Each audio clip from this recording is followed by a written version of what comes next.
Hi everyone, I'm here with Khalid Iqbal. He is known as the father of tau because he discovered tau, which are the tangles in the proteins that tangle one step in the pathology of Alzheimer's disease. That's correct.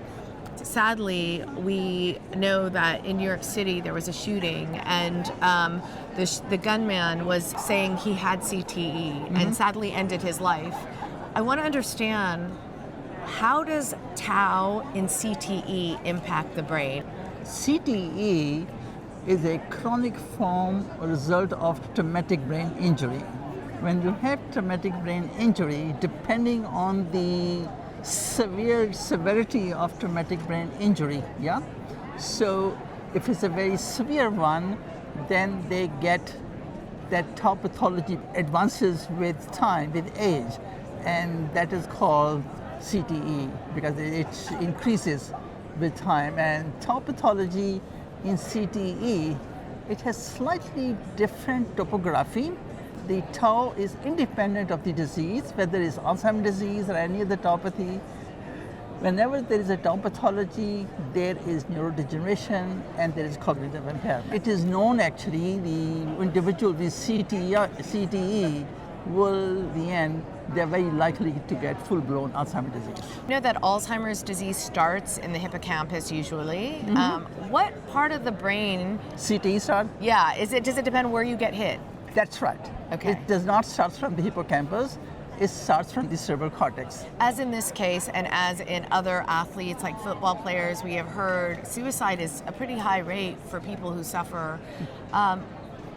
Why does it impact behavior? When you have tau pathology, the cognitive impairment goes through different stages, and some people go through a phase where they get not confused but very agitated, and they can be violent. Okay, and probably that seemed to be the case in this CTE individual. Is that because of the tangles impacting a certain part of the brain? Yeah, it is. It has to do with the tau, which is affecting the especially in the prefrontal and the temporal cortices. Yeah. What is the real risk of CTE of people who get concussions? Does it only take one concussion? Do you need repeated concussions? It is variable. As you know, during childhood, when we are growing up, most of us, we get the head injury, but minor one.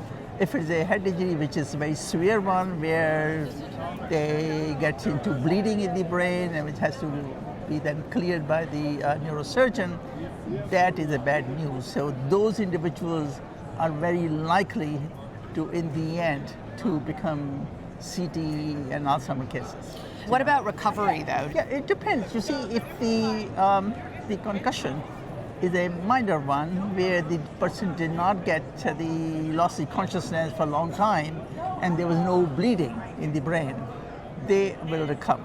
But those who have bleeding in the brain and they lose their consciousness for a long period of time, those are very likely to end up getting the full-blown tauopathy. So there's really nothing you can do to protect yourself other than not play? Would you play? Would you let your kids play football or rugby? It's a very difficult question. No, I would not forbid people from playing football or rugby, but I would say they have to use all the protective gear. Do not take chance without it, There's obviously no way to reverse neurodegeneration, but is there any way to prevent the tau from sticking together and creating the clumps? Yep, right now we don't have any effective treatment, and these are all under various stages of investigations, anywhere from drug discovery to phase 1 and phase 2. And one of the most common things which several the pharmaceutical companies are trying is the tau immunotherapy. But we still don't have any really effective treatment.